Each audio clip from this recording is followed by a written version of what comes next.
All right, well, it's a gloomy, gray, soggy, rainy way to wake up this Monday morning, which is not great for a Monday, but we're needing the rain, so we're thankful to have picked up quite a bit.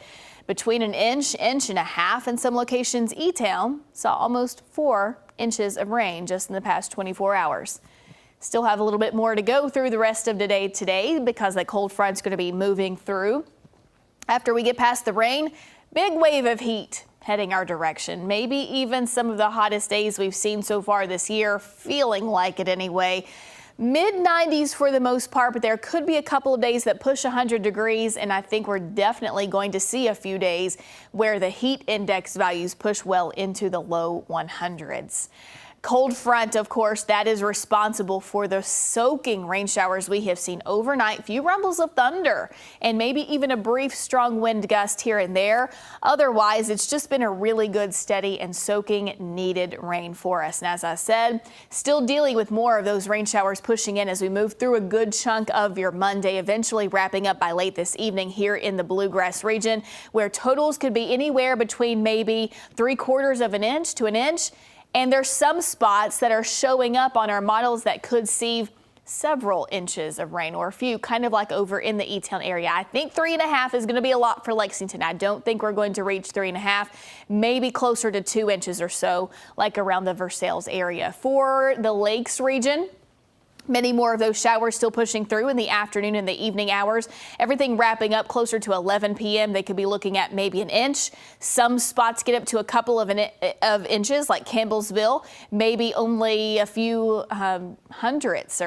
tenths of an inch, maybe closer to an inch in the Columbia area, Jamestown, around 1.3 inches. Over into southeastern Kentucky, much of a similar situation, maybe taking a little bit longer to see that final push of rain moving into southeastern Kentucky toward 10, 11, maybe even lingering until midnight.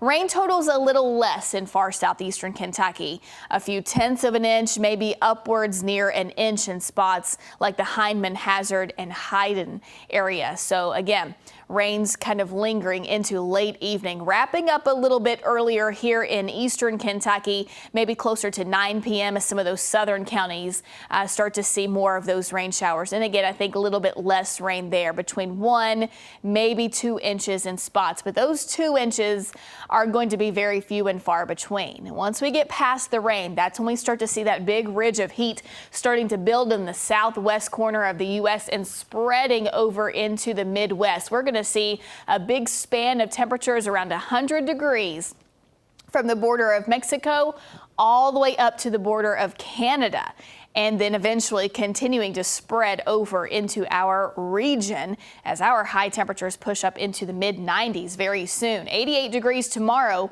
after highs today around 81. That will feel nice. 93 on Wednesday, 90 on Thursday, and then soaring into the mid-90s by Saturday. Couple of days, maybe even pushing up closer to 100 degrees. But remember what Bill and I have been talking about for the past couple of days. The more rain we pick up today, the more likely these numbers are to be just a little bit lower. So the rain is needed on multiple fronts. Lows tonight dipping down to the upper 60s, low 70s. Fog is likely to start your Tuesday. Otherwise, some sun, highs around 88 degrees, and the heat is on for the rest of the work week as we see a lot of sunshine, and rain chances don't return until late weekend and Monday of next week.